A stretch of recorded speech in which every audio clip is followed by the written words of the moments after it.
मोदी सरकार का दावा है कि उसके राज में देश में अपराध कम हो गया है, लोग खुद को महफूज समझते हैं। लेकिन अभी हाल ही में आई एनसीआरबी की एक रिपोर्ट ने सरकार के इन दावों की पोल खोल कर रख दी है। क्या है रिपोर्ट में, जिसको लेकर कांग्रेस के निशाने पर आई मोदी सरकार? देखिए खास रिपोर्ट में।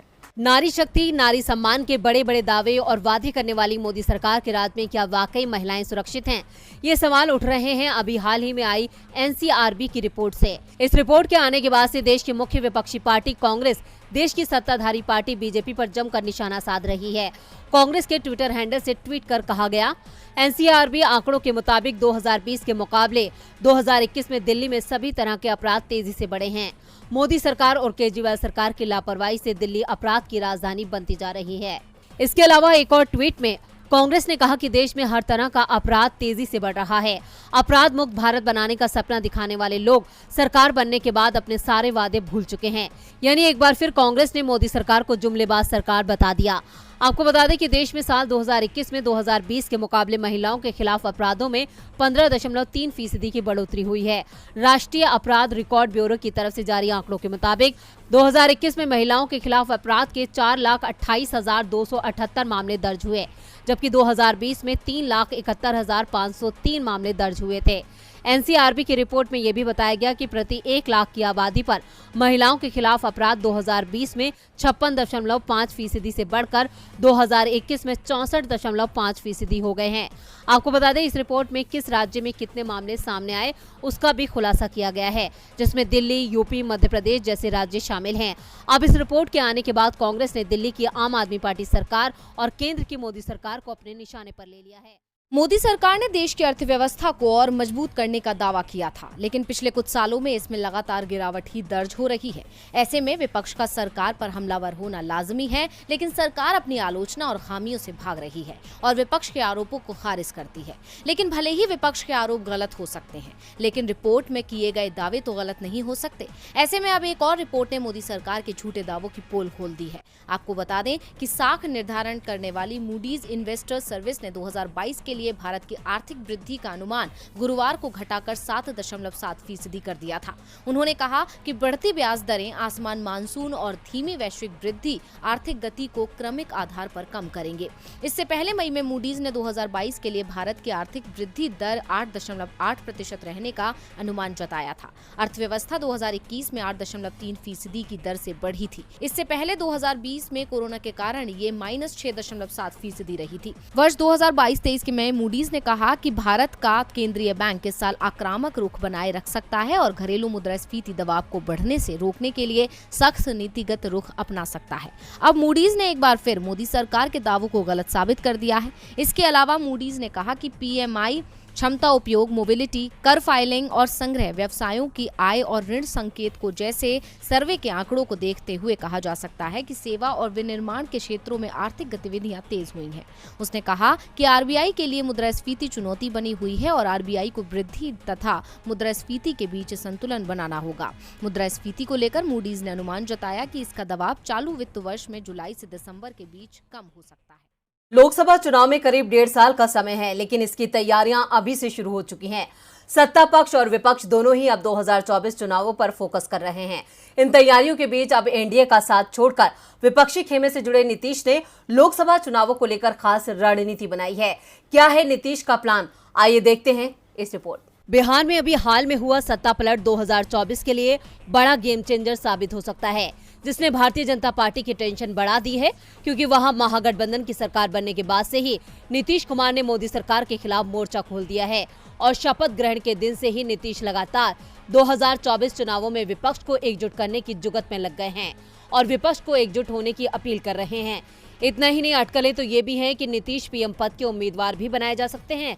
हालांकि नीतीश और जेडीयू अध्यक्ष लल्लन सिंह लगातार इस तरह की खबरों को खारिज करते आए हैं और अब इन सब के बीच नीतीश कुमार ने 2024 चुनाव को लेकर खास रणनीति बनाई है। दावा किया जा रहा है कि नीतीश कुमार मिशन 2024 के लिए खुद को लॉन्च करने के लिए अगले सप्ताह दिल्ली का दौरा कर सकते हैं।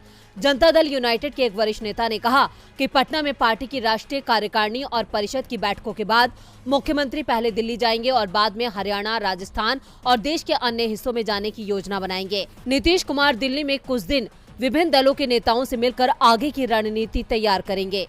आपको बता दें, मिशन 2024 को लेकर बिहार की राजधानी पटना की सड़कों पर जेडीयू के पोस्टर भी अभी से दिखने लगे हैं। इतना ही नहीं, जेडीयू दफ्तर में नीतीश कुमार की तस्वीर और आगाज हुआ बदलाव होगा, प्रदेश में दिखा देश में दिखेगा जैसे नारों के साथ बैनर लगे हुए हैं। अब जेडीयू के इस जोश ने बीजेपी के पसीने छुड़ा दिए हैं। ऐसा इसलिए क्योंकि नीतीश कुमार ने एनडीए के साथ एक अच्छा समय बिताया है। ऐसे में वो बीजेपी की सभी चालों से वाकिफ हैं और यही कारण है कि वो बीजेपी की साजिशों के तोड़ भी जानते हैं। ऐसे में जेडीयू बीजेपी को उसी की चालों से मात देने की कोशिश कर रही है। अब देखना होगा नीतीश की ये कोशिश क्या रंग लाती है। राशन मिलता रहेगा। वैसे इस योजना की समय सीमा 30 सितंबर को खत्म हो रही है, जिसे आगे बढ़ाया जा सकता है। तो क्या इसके पीछे मोदी की कोई नई चाल है? देखते हैं ये रिपोर्ट। प्रधानमंत्री गरीब कल्याण अन्न योजना को अप्रैल 2020 में शुरू किया गया था। 2020 में कोरोना संक्रमण बढ़ रहा था, जिसे देखते हुए लॉकडाउन लगाया गया था। उसके बाद इस योजना के तहत गरीबों को अनाज वितरण शुरू किया गया। इस योजना की अवधि छठी बार मार्च में बढ़ाई गई थी, क्योंकि ये योजना अगले महीने खत्म हो रही है और अब केंद्र सरकार इस पर विचार कर रही है कि इसे आगे और बढ़ाया जाए। सरकार की माने तो अगर ऐसा होता है तो देश के 80 करोड़ लोगों को फायदा होगा, जो कोरोना महामारी से अभी तक उभर नहीं पाए हैं। यूक्रेन में अभी भी जंग जारी है, जिसका असर अभी भी देश में नजर आ रहा है। महंगाई 7वें आसमान पर है, बेरोजगारी नए नए रिकॉर्ड बना रही है, लेकिन इन दोनों समस्याओं पर मोदी सरकार कोई कदम नहीं उठा रही है। लेकिन 80 करोड़ लोगों को मुफ्त राशन देने पर विचार कर रही है। सरकार ने इस फैसले पर विचार अचानक नहीं लिया, बल्कि ये बीजेपी सरकार की एक सोची समझी रणनीति के तहत हो रहा है। विपक्ष का साफ तौर पर कहना है कि आगामी चुनावों में बीजेपी को हार का डर सता रहा है, इसलिए मोदी सरकार ये फैसला ले रही है।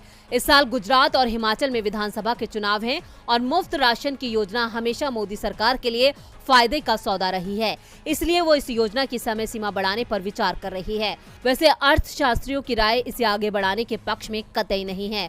बैंक ऑफ बड़ौदा के मुख्य अर्थशास्त्री मदन सबनवीस की कीमतों पर प्रतिकूल प्रभाव की चेतावनी देते हुए कहा कि मेरे विचार में विस्तार की आवश्यकता नहीं है, क्योंकि अर्थव्यवस्था सामान्य हो गई है। गेहूं का स्टॉक कम है, अगर हम चावल देते हैं तो इसकी कमी का परिणाम भुगतना होगा, क्योंकि इस साल उत्पादन कम होगा। आपको बता दें कि इस योजना के तहत प्रति व्यक्ति हर महीने 5 किलो गेहूं या चावल और 1 किलो साबुत चना मुफ्त दिया जाता है।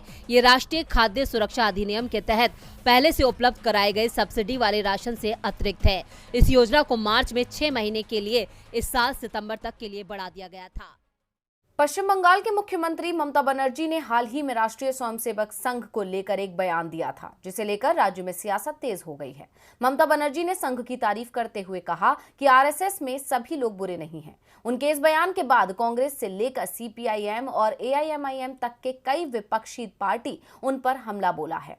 विपक्ष ने उन्हें अवसरवादी बताया है। क्या संघ की तारीफ कर फंस गई हैं ममता? क्या है उनके बयान के सियासी मायने? देखते हैं ये रिपोर्ट। टीएमसी प्रमुख और पश्चिम बंगाल की मुख्यमंत्री ममता बनर्जी के हाल फिलहाल के जो बयान आ रहे हैं, वो ये बताने के लिए काफी हैं कि वो संघ के रंग में रंगती जा रही हैं। क्या ममता ये सब एक रणनीति के तहत कर रही हैं, या फिर वो राज्य में अपनी सरकार को बचाने के लिए संघ का गुणगान कर रही हैं, या फिर डर गई हैं ममता बनर्जी? गौरतलब है कि बुधवार को एक संवाददाता सम्मेलन के दौरान पश्चिम बंगाल की मुख्यमंत्री बनर्जी ने कहा था, आरएसएस पहले इतना बुरा नहीं था, मैं नहीं मानती कि वो बुरे हैं। आरएसएस में कई अच्छे लोग हैं और वो भाजपा का समर्थन नहीं करते। ममता के इस बयान के बाद ऑल इंडिया मजलिस-ए-इत्तेहादुल मुस्लिमीन के प्रमुख असदुद्दीन ओवैसी ने हमला बोला है। उन्होंने कहा कि 2003 में भी उन्होंने आरएसएस को देशभक्त बताया था और बदले में राष्ट्रीय स्वयंसेवक संघ ने उन्हें दुर्गा कहा था। आरएसएस पर निशाना साधते हुए ओवैसी ने कहा कि वो हिंदू राष्ट्र चाहते हैं। उन्होंने कहा कि ममता बनर्जी ने 2002 गुजरात टकराव के बाद संसद में बीजेपी सरकार का बचाव किया था। वहीं सीपीआईएम ने भी ममता पर निशाना साधते हुए कहा कि वो आरएसएस के लिए दुर्गा की भूमिका निभा रही हैं। पश्चिम बंगाल कांग्रेस के प्रमुख अधीर रंजन चौधरी ने उनके इस बयान पर उन पर निशाना साधा। उन्होंने कहा कि ये पहली बार नहीं है जब ममता बनर्जी ने आरएसएस की तारीफ की है। अधीर रंजन चौधरी यही नहीं रुके, उन्होंने आगे कहा, ममता बनर्जी ने आरएसएस के एक पुस्तक विमोचन कार्यक्रम में भाग लिया था। उन्होंने तत्कालीन वाम मोर्चा सरकार को गिराने के लिए उनका समर्थन मांगा था। इससे पहले भी ममता बनर्जी ने आरएसएस के प्रति आभार जताया था, जिसे बीजेपी का वैचारिक जनक माना जाता है। फिलहाल ममता बनर्जी अपने इस बयान से मुश्किलों में फंसती नजर आ रही हैं। बीजेपी का विरोध करते करते अब वो संघ का गुणगान